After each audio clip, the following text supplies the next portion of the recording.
Hi,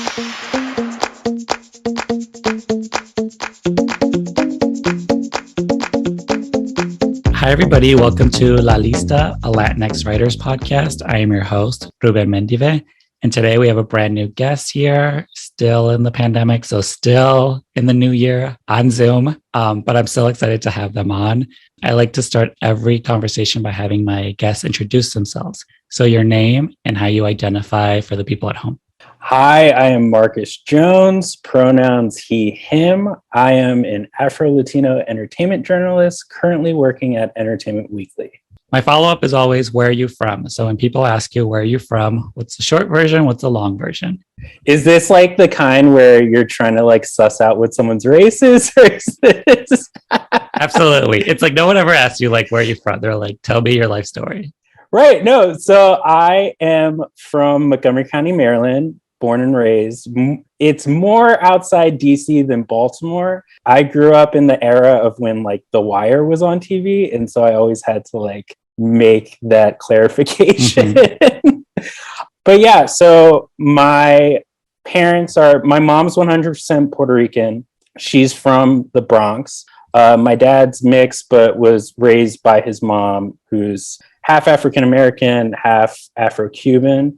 And he was from the DMV area as well, but I think 8th grade, he moved to the Bronx and then went to high school at Cardinal Spellman, where he met my mom and they started dating, I want to say, out of high school, college, and then moved to the DMV area for college. And then eventually I came into the picture. You know, most of my interviews are very much like straightforward, like, oh, my parents are from this country or whatever. So I'm curious. I'm always curious. I think like it's the New York folks, this happens a lot. It's like they know more about New York and like than they ever do about like Cuba or like Puerto Rico. Like they're just like very homegrown, like Latinx folks. So I'm just curious of like that experience for your parents. Like, what do you know about that?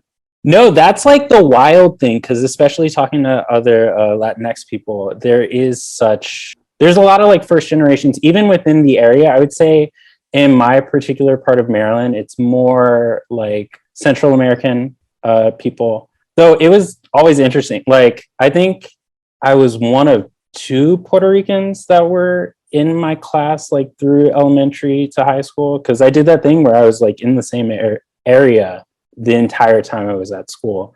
But I remember one girl was like Peruvian, another girl was like Bolivian, and then Salvadorian people. And just in general, my area is like super, super diverse, like kind of picture of like the ideal of what we keep saying. Like, I think my high school was like a quarter Asian, a quarter white, quarter Black, quarter Latino, and kind of me in the overlapping sectors. But yeah, no. So in terms of like family history, my mom was Bronx born and raised.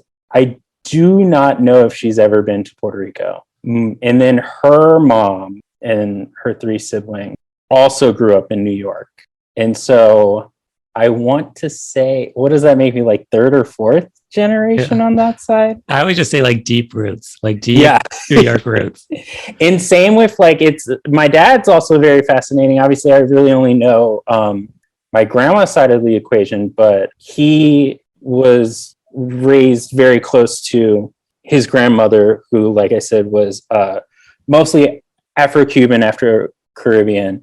And she had like an insane amount of siblings, like I want to say like 12. And so I know they definitely came from Cuba because she was one of the younger ones. And it's one of those like very mysterious things where like a lot of the siblings disappear, like it's sort of the underbelly of early Miami.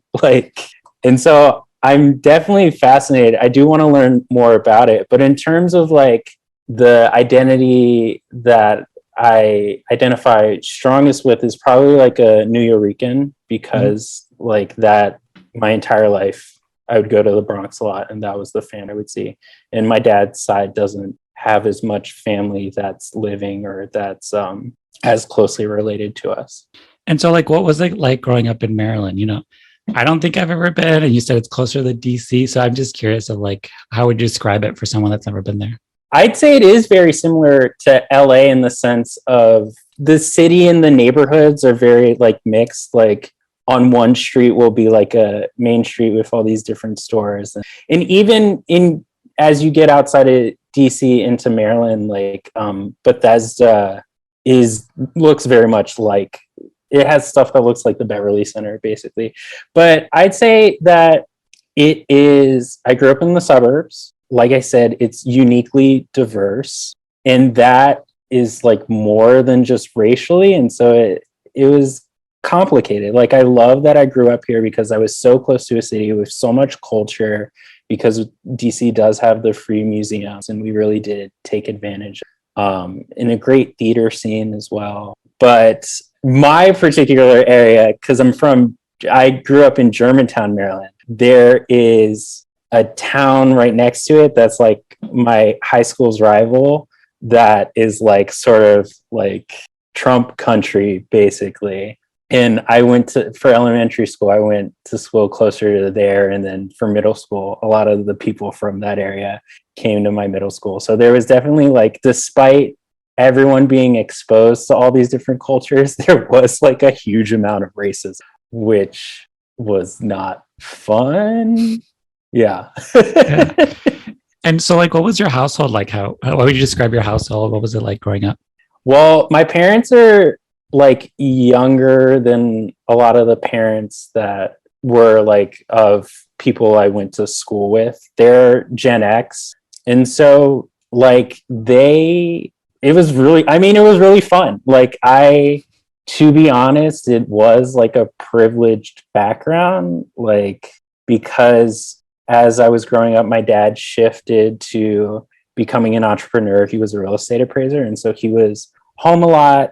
When he wasn't home, like I got to go on appraisals with him and see all the different houses in the area, whether it's DC, Maryland, Virginia, and just everything from like townhouses all the way to like mansion type stuff.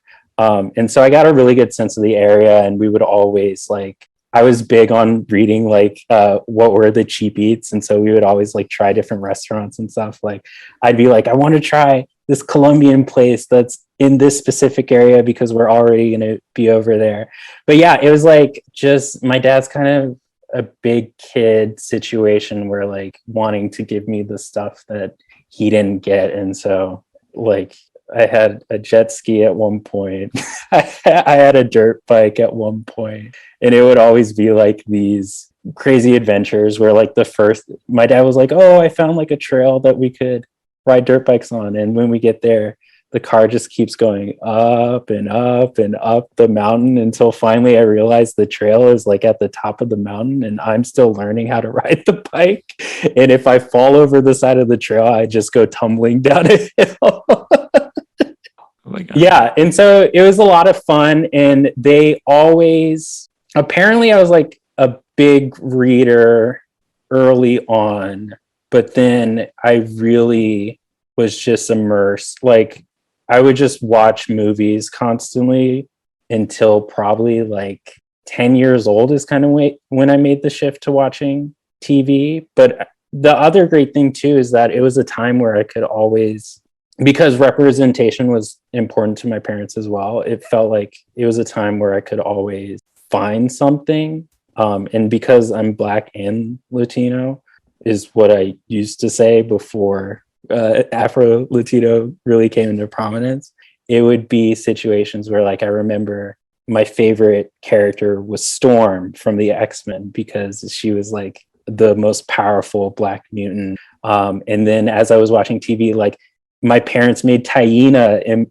like Appointment Television, the show. Yeah. Like I don't know if you're familiar, but it was on Nickelodeon, and she goes to LaGuardia, and she's Puerto Rican and her friends are Black. And so I knew early on that I was super interested in entertainment, and I would just like consume everything possible. And so coming home, it was like, let me watch TRL.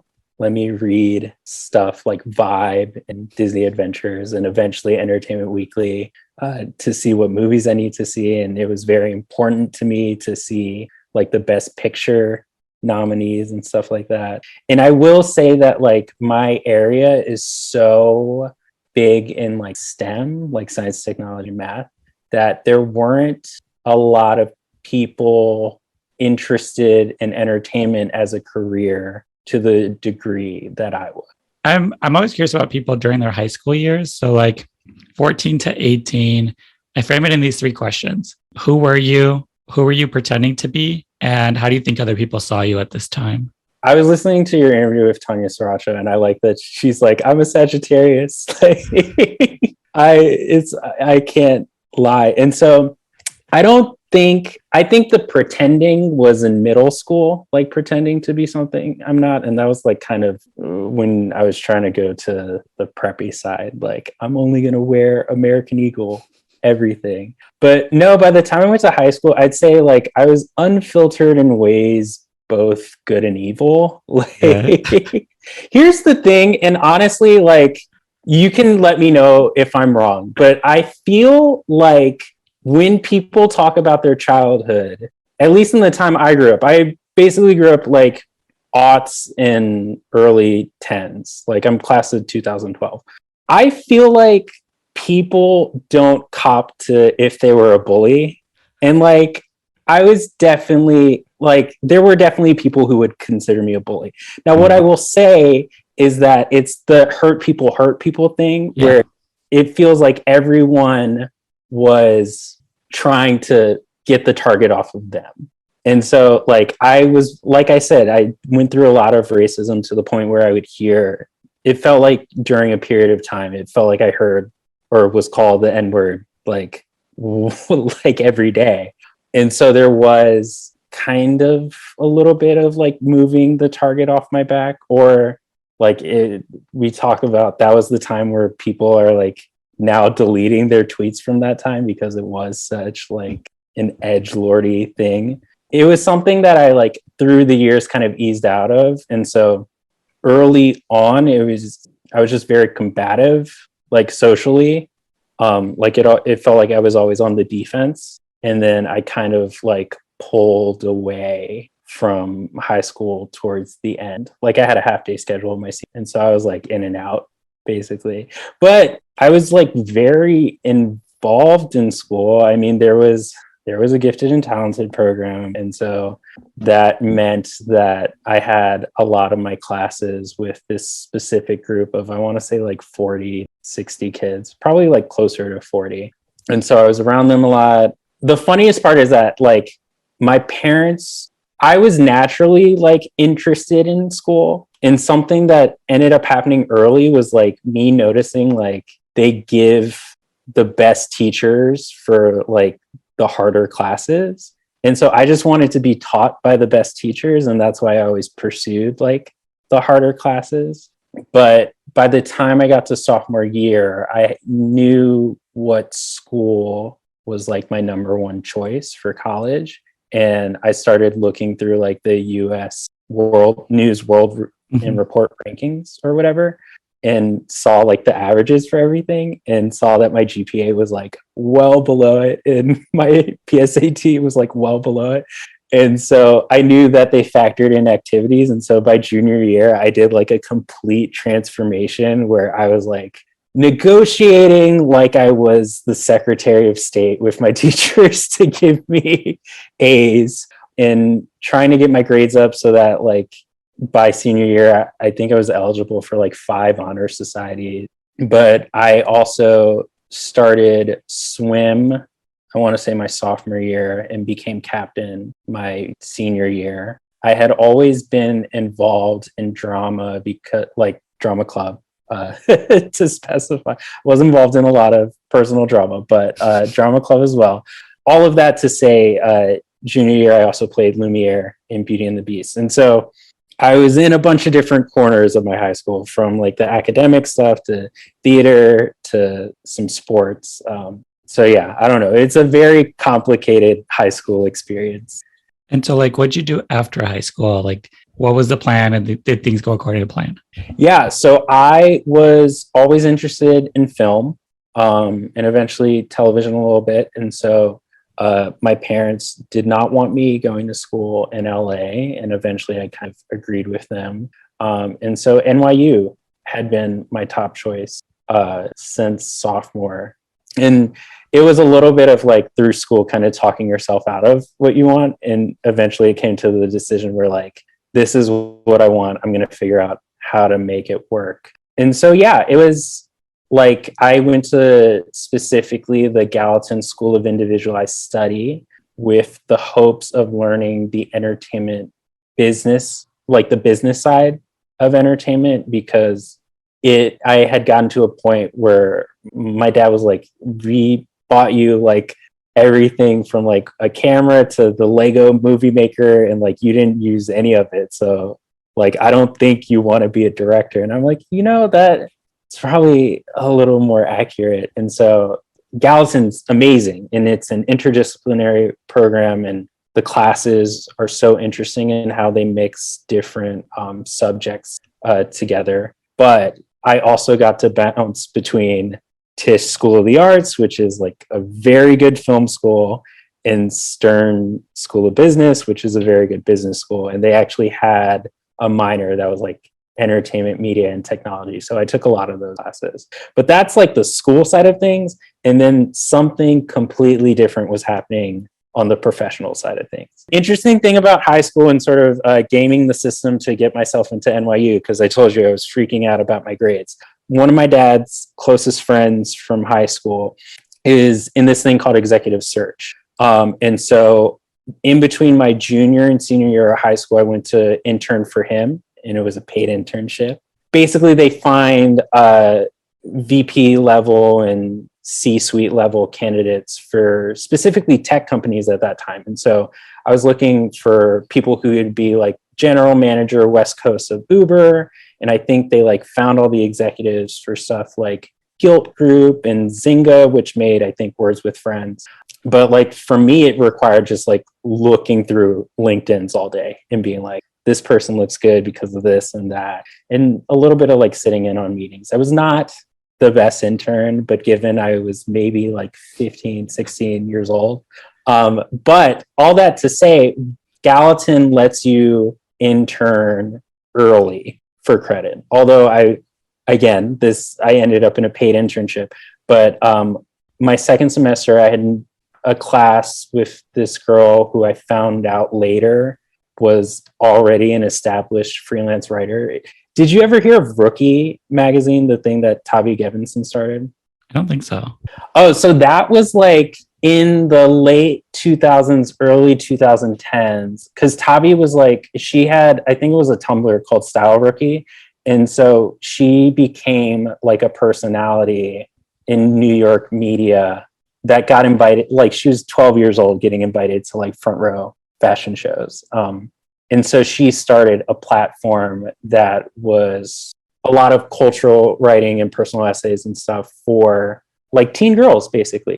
But all that to say, like, had a classmate who wrote for Rookie, and that led to her becoming a freelance writer, like even coming into college already, like writing for places like BuzzFeed. And so she posted in like a class Facebook group or on Facebook, something like that, that BuzzFeed was looking for interns. I looked at it, and at first I was like, oh, there's like a music internship. I've never written before, but maybe I could do this. That was like overselling myself. But I did notice that there was a recruiting intern open, and that I was weirdly qualified for because I had already had experience recruiting candidates for startups. And this was 2013, beginning of 2013. And so it was right when BuzzFeed had really set up, or was setting up BuzzFeed News, like their news operation. And so that was like my real entrance media, was this internship. I think just the whole recruitment, like circuit, the whole LinkedIn of it all, it's such a mystery to me that I don't really understand it. But people get jobs this way, and they like are very successful. If you're good at LinkedIn, you can pretty much rule the world. So yeah. I'm just curious of like what sort of were you picking up, and like what were you a part of there? It was not necessarily the job of an intern. Of course. I mean, thankfully they paid me. And at that point in time, they were paying 10 an hour, which is like a lot for an intern, because I feel like still people get paid less than that for internships. So I was very excited. But basically, I had done external recruitment, which was like finding candidates and then going to the company like, here, like choose from this list.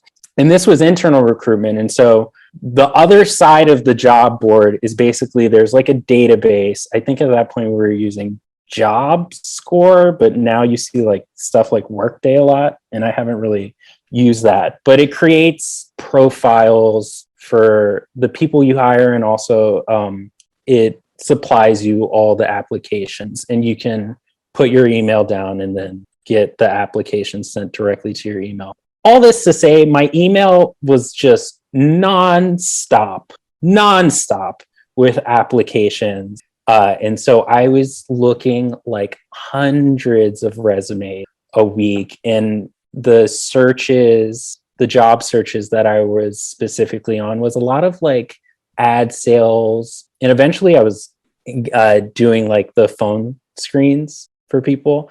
I was basically sussing out like who would be good for these positions. And I mostly did like the business ad sales side searches, but sometimes I would do like creative searches, especially we were building the video team in LA. And searches like that would be like, let me make sure that they're at least attempting to make a video in the style of BuzzFeed. And so when I was screening candidates, one thing that shocked me in terms of people who are seeking out jobs that just like happened way more than I thought it would is I would ask them like, what's your favorite ad campaign that BuzzFeed has ran? And remember, I'm on the phone. So like they can fully have their laptop out, notes beside them, everything they need. And more often than not, people got tripped up on that. And I'm literally like in my head, just like begging them, like type BuzzFeed.com into your laptop, onto your phone, and just give me the first ad that pops up. That is a valid answer. But you have to know if you're going to work in ad sales, like an example of an ad that BuzzFeed has done. And so it's little stuff like that I kind of learned. But I think the biggest thing for me was in reading all those resumes and also having access to the profiles for people who got hired. I could see if someone was doing something interesting at the company where they had worked at and interned at before, and be like, okay, like these are the places that I need to go to like for my next internship, or places that can really establish me or get eyes on my work. And so you're sort of doing this job, while you're still in school, you're at NYU. I am curious, like, why did you feel like, because you mentioned like you were in drama, like you were into film. So like, why did you going into college and even like in your internship sort of like lean more towards like the business aspect? Like, because that's not a natural like path for most people. Most people are like being the starving artist, What's fascinating, it was just truly specifically the time. It was like a real hot time for startups. And I think Silicon Valley obviously was already established. This is a period of time where Facebook is well up and running. Coming from doing executive search, it was just like something to consider, because there was a lot of creativity in sort of making your own business. And so it was kind of like getting whatever opportunity I could. And BuzzFeed felt like the perfect place because it was doing all those things at once. Like it was a media company, it was an entertainment company, it was a tech startup.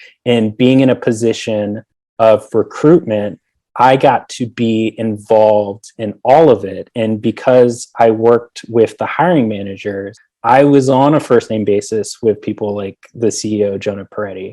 And it also taught me like the structure of the company and how the company makes. And so that's like very invaluable. Like every time I get, like now I'm much closer to entry level than C-level, but any company I end up working at, like I try to understand the structure of everything, because it helps to navigate everything better. So at this point, like, are you out of school? Like, what are you doing after BuzzFeed? Like, do you have a plan? Do you know what you're doing? Fast forward through everything else. While I was at BuzzFeed, I started writing for the school newspaper. like Washington Square News, because in one of the Facebook groups that was for like getting tickets to preview screenings, they were like, hey, if you like seeing movies early, like come right for us, and like you can go see the movie before anyone else does for free, which is important for a college student, and all you have to do is write a review after. And I was like, I'm an opinionated person, I'm like pretty confident in my writing, I can knock these reviews out, I want to see these movies for free. And so that's how I started writing. That pivoted into that fall sophomore year. I interned at GQ because I had been reading GQ a lot. And that was like end of the era for Condé Nast interns, because like after is when like the lawsuits happened and everything. But I studied abroad after that. And while I was abroad, I started reading New York Magazine to keep up with New York. Got back, interned at New York Magazine, specifically on the web side. So I was primarily a Vulture intern, but I helped out with the cut, Grub Street a little bit. But that kind of got my like entertainment news writing ball going. And I did a little bit of features, a lot of party reporting, which is like a whole story in and of itself. That was like my entire junior year into the summer. And then I didn't have a senior year because I took all the like AP classes in high school. I was able to like cross a year off at NYU, save myself that money. And so my senior year was me working in TV development on the production and network side of things. I was at a production company one day, and then the next day I would be at MTV. And then that went into January. Couldn't get a job to save the life of me. Was a little too idealistic, because like now companies are saying they would make the change, but like this was me like 2015, 2016 being like, yeah, you guys saw Oscar So White, your company is so white, like let me come in diversity of priority. And like CAA, UTA are like, no thank you. But I moved from New York back to Maryland for a bit. And while I was in Maryland, I got contacted by BuzzFeed. Completely set, like I found out they did not know that I had interned at BuzzFeed before. I think they just found my writing at Vulture. And so they had contacted me about a position that was entertainment reporter, specifically focused on Black entertainment, like what Black artists, whether it be music, film, TV, are doing. Because like I said, it was a point in time where that conversation was really bubbling up. And so I was at BuzzFeed for like 2.5 years, got laid off, and then went to EW. You sort of mentioned how you fell into like entertainment news. Mm-hmm. So I'm just curious of like what kept you at it? Like why was that the path that you were like, oh, I can keep doing this? This, it doesn't, because, sometimes you just fall into like whatever your resume says and you just repeat the pattern. But like, why was this like, what was fulfilling about it for you?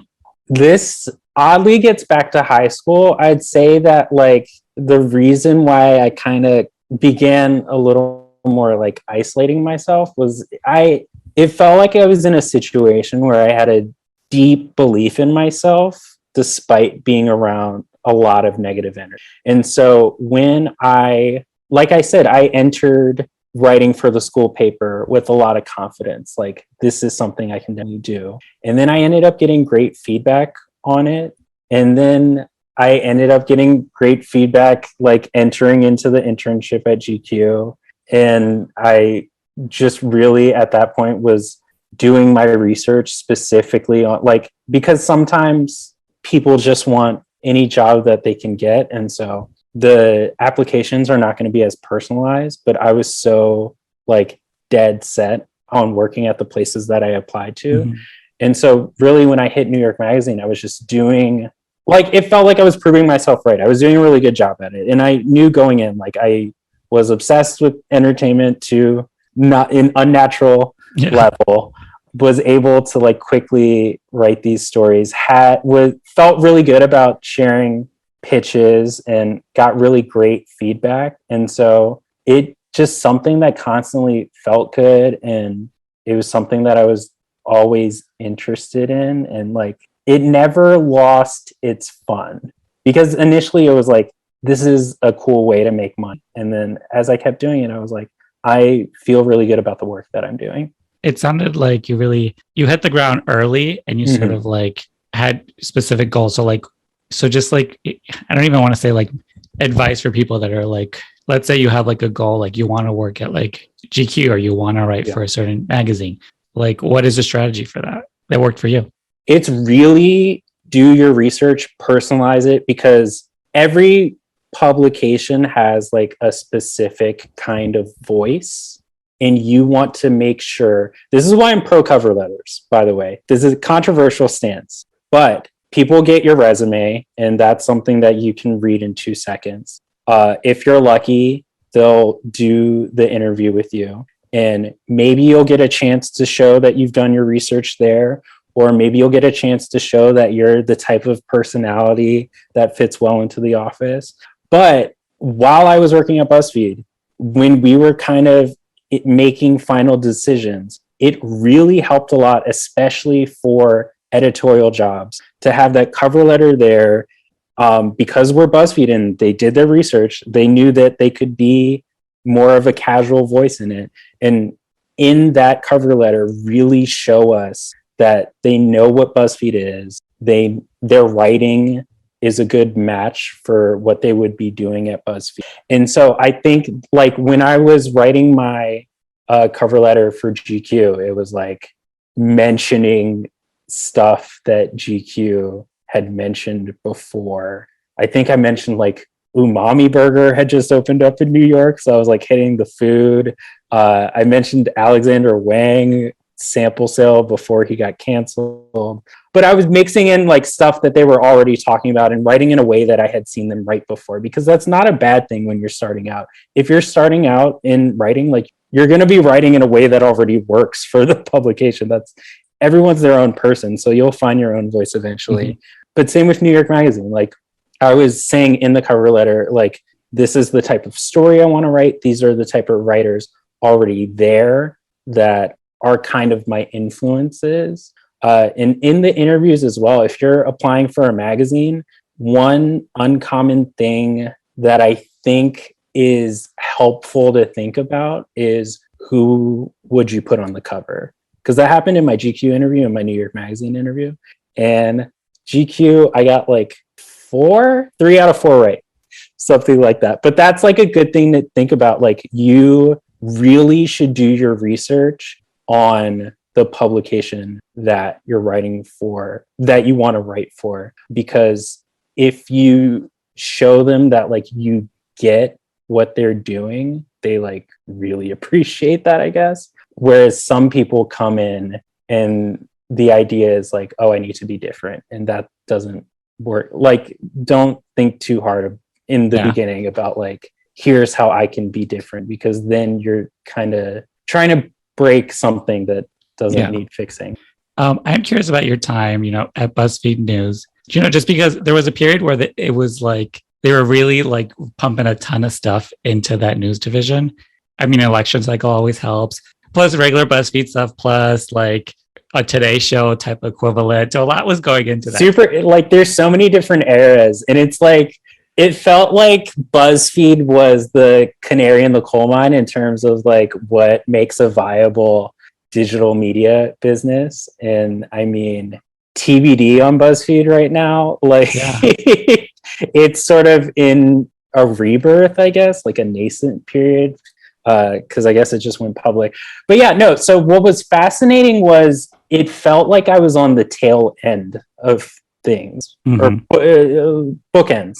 Because I was there when they were establishing BuzzFeed News, and that was fascinating to see how they were establishing a news organization and already told, what's that saying? Like when someone shows you who they are, believe them. It. Yeah. And so like it was clear that like the harder news was really being like cultural coverage wasn't being as prioritized, because the other thing too is that there's like BuzzFeed, which is the writing that was meant to go super viral and was lighter and wasn't necessarily like news that was going on, and BuzzFeed News was trying to like establish itself apart from that. And so when you talk about something like entertainment, like that's the biggest overlap, and that becomes sort of a frustrating thing.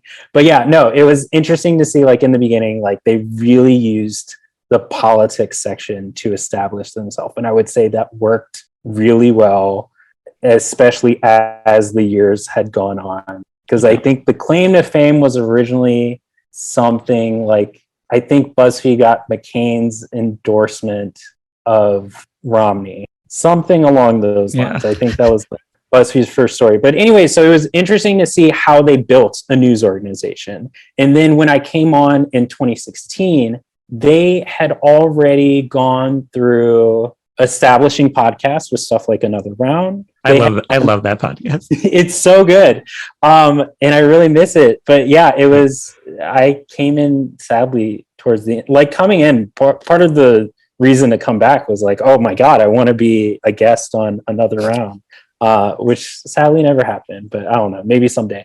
But it was like they were doing a lot with podcasts. The whole personal essay industrial complex had happened. And so, like we said, you kind of throw stuff at the wall and see what sticks. It was interesting to see what was sticking, but it was also interesting to see what they kind of let wither. Working on the entertainment team, it was like, okay, like, we're not the favorite child. And the thing that came to a head was when the Weinstein story broke. It became a situation of like, we need our own Weinstein stories. And me coming in, like, that just didn't fit what I was interested in necessarily. I learned a ton. Like, I really learned how to be a reporter and like the harder parts of entertainment reporting, because I always say, like, entertainment news is the news through the lens of entertainment and celebrity. And so it's learning how to write about sexual assault through the frame of writing about celebrities who are accused of it, or celebrities who come out as victims of it, survivors of it. And so, like, that was my job, just completely shifted towards like breaking news, and it became like a lot more focused on hard news, which, as someone who did not have a traditional journalism background, it felt like I was doing a ton of catch up, which it had its pros and cons. But yeah, it was like, that job was great because I got exposed to like almost anything you could do as like a digital news organization. There were newsletter writers. Like I said, there was podcasts. You mentioned AM to DM. I had popped up on AM to DM a couple times. And so I kind of got to see it all. But the great benefit of moving to Entertainment Weekly was it felt like I was writing so much about like the dark side of entertainment and so much about the people that it didn't feel like I got to talk about the work. Like, and this is just my personal experience. Yeah. I'm sure other people were still doing a healthy amount of like cultural criticism and cultural coverage, but Entertainment Weekly, we're kind of all about the work. Like, I get to constantly talk about why I love a TV show, why I love a movie, what important work these filmmakers and actors, musicians are doing, and especially someone who writes so much about, I wouldn't say I directly am constantly like, this person is your newest representation fave. Like, I learned pretty quickly at BuzzFeed that I don't know if the audience jumps to that kind of content as much as you would want them to. All that to say, like, I write about the shows and stuff that I think are doing that. First of all, one, I enjoy, but two, that are great, that I feel are great representation. Something like, I think a great example is like, I love the show on HBO Max, South Side. I'm obsessed with that show. And I'm from Chicago, so I was like, this is... Oh my God, yeah. Like, one thing I love about that story is like, it's such a great lens of Black culture, especially in Chicago. And I love covering it that way, but my headline is not South Side is a great representation of Blackness. It's like, South Side did a really interesting, or paid homage to Ferris Bueller's Day Off. And so, like, if you look at the articles I write, there's like such a diversity of talent there purposefully. And also I do like an Instagram live interview series, and I think I'm very active. Like, the show's called Scene Stealers, and it's just like people who really stand out on new buzzy shows. And so there's nothing about representation there. But if you look at the people that I've talked to, I'm so proud of the mix of people that I've gotten to talk to. And it all lives on Entertainment Weekly's YouTube page. So I feel like that's like a win. Yeah, no, and that's also what I noticed about the things you write about. Because some people I've noticed in entertainment news sort of get stuck in that little like, they just get the PR thing that tells them, hey, just so you know, this person's going to be on this. And then they type it up like groundbreaking representation article. And of course, they get a ton of retweets. I don't know how many people actually read them. Yeah, but exactly. That is exactly the point. It gets a lot of retweets, but then you look at the analytics and it's like, oh. Yeah, but also it's like sometimes those announcements are like damning, you know, like when it came out that like Angela Bassett was making so much more money on 911, I was like, oh, like Olivia Pope was like, yeah, like that's damning actually, because Angela Bassett should be getting whatever Nicole Kidman's getting. Yeah, but also like we've had a ton of like Black women on TV in mega hits, and they weren't even making that. It's it's so again, I will like just like those tweets. I won't retweet them just because that's depressing for me. But I mean, it's news. Like that kind of thing is news. But I think ultimately, like the actors or the musicians are doing the work for a reason. Like they're not on the show to say that they're the first type of person to be on this type of show. Like they're doing the show because they want people to watch the show and appreciate their performance. Yeah. And so while I understand highlighting that, I want that intermixed with why people should watch the show. Or it's great when it comes up like on the show as well, because then it makes talent feel more comfortable talking about certain identity things. Actually, I guess I should be more specific. Like I talk about race a lot, and I've written everything from, like I said, stories about Southside all the way to like going into something like the Underground Railroad and having to talk to someone about slavery. And of course, like that's not something that they'd necessarily want to talk to an entertainment reporter about, like in casual conversation. But like we get to talk about the importance of the Underground Railroad within a story about how great that limited series was. Yeah. Just the difference now, I think, is we're just talking about it more. Like it's in the conversation. Yeah. Sometimes is it very like canned, like questions and answers? Sure. Because again, it's just an entertainment like reporter. You're not going to really get into it. But also it is amazing that it occurs to someone to like, oh, I should be asking about this. Yeah. Which was not around maybe 10, 20 years ago. Well, I think the other thing too is that, oh my God, there's like so many conversations about representation, but like one thing that does come up or I see a little bit is we shouldn't pigeonhole writers of color into only interviewing artists of color. But at the same time, like these writers of color really want to be the ones interviewing artists of color. And you find, I guess, like white editors specifically, like in that like rock and a hard place where it's like, this Marcus would be good to interview this Afro-Latino, say Tessa Thompson, but we don't want to say that like, we don't know how he would react if we say that he'd be good to interview Tessa Thompson.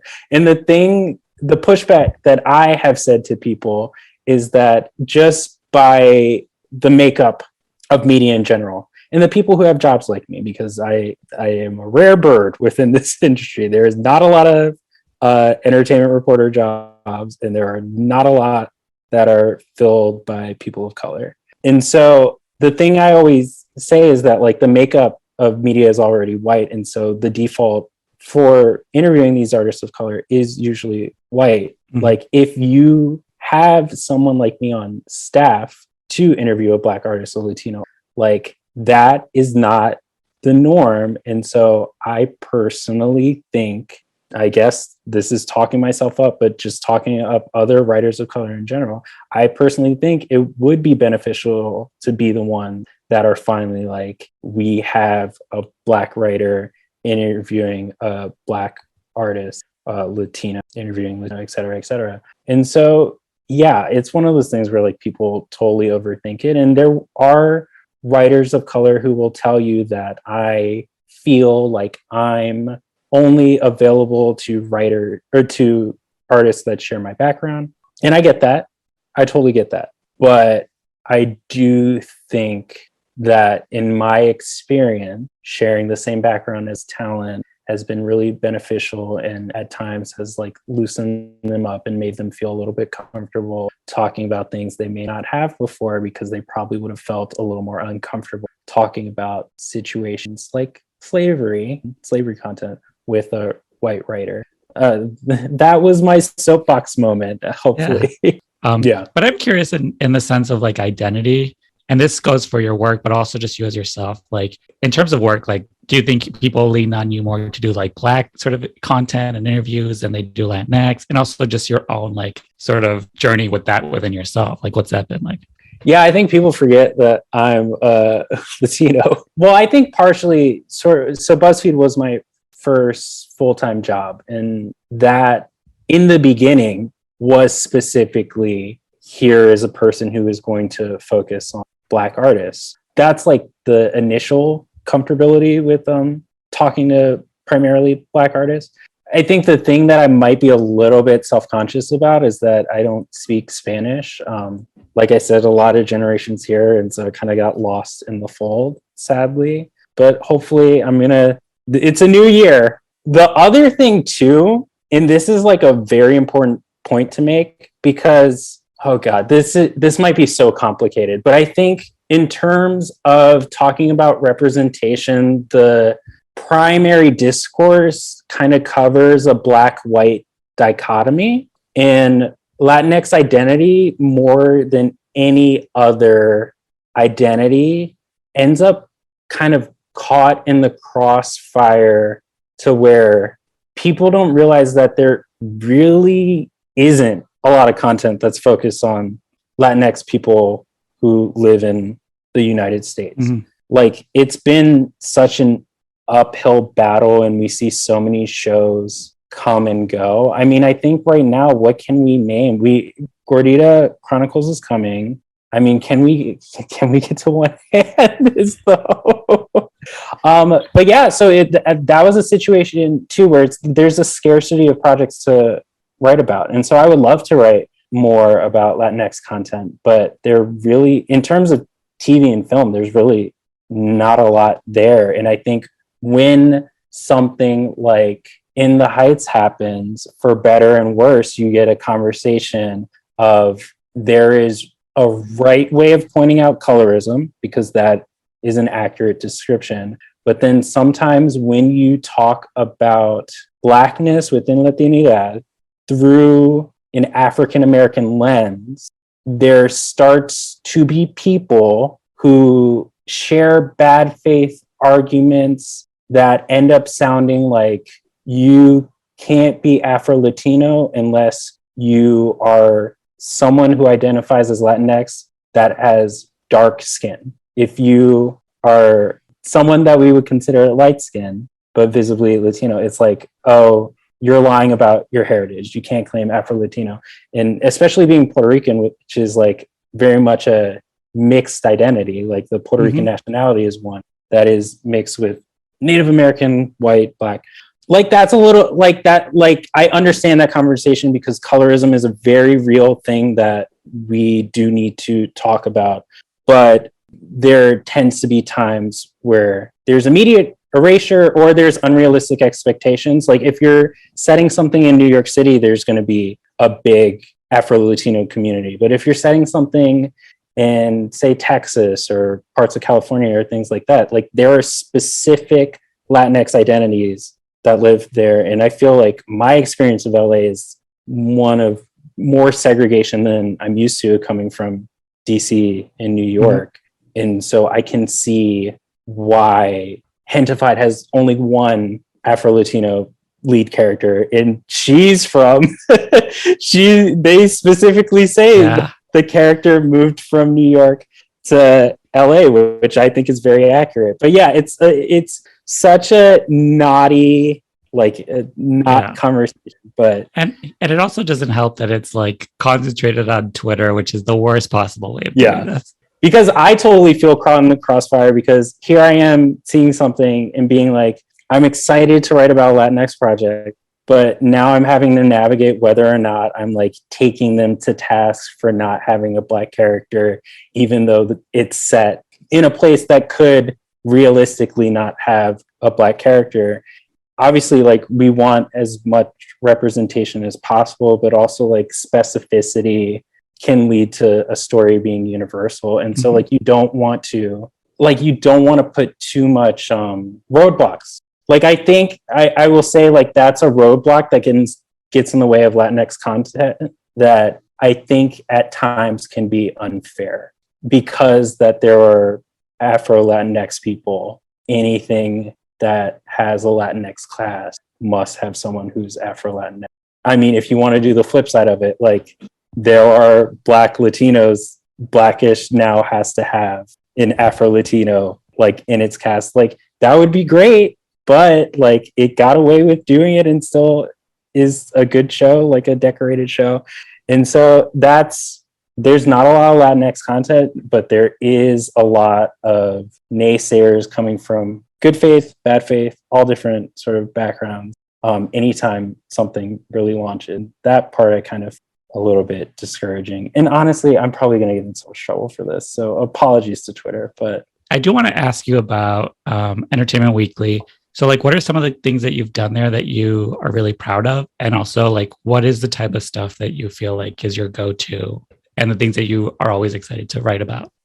Gosh, I've gotten to do so much at EW in what's been like a short amount of time. Like, I'm going to hit 3 years in May. I'm proud of the 2 cover stories I got to do. I got to talk to Janelle Monáe about Antebellum, which was definitely a challenge. Not exactly the movie that everyone is jumping to have deep conversations about. But I think we had a great conversation. That was a digital cover. And then my first print cover was last spring for Oscars. We do like sort of a contenders type issue. And so I talked to Regina King about One Night in Miami, her directorial debut.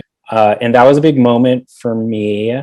In addition to being like a print cover, I got to do awards coverage, which I had been dying to do. And you don't see a lot of people of color covering awards. And so I was proud of that. Weirdly, my dad was like best friends with her ex-husband. It was such a great moment for her, like talking about her directorial debut. And it got emotional because we kind of both realized within the conversation that we brought up John Singleton, who was a director she worked with early on in her film career, who had sadly passed away. And Boys in the Hood was like his big debut. And Boys in the Hood was an awards movie. I think he was the youngest Black director to be known. He has a couple accolades within the best director category for being young Black directors, if not the first Black director for best director. But we just found a parallel between his experience with that and her experience. It was in the moment, and it was like one of those things that kind of felt magical. And so I was really proud of that. And it was also funny too, because my editor in the last moment was like, I read this Q&A that was like really interesting.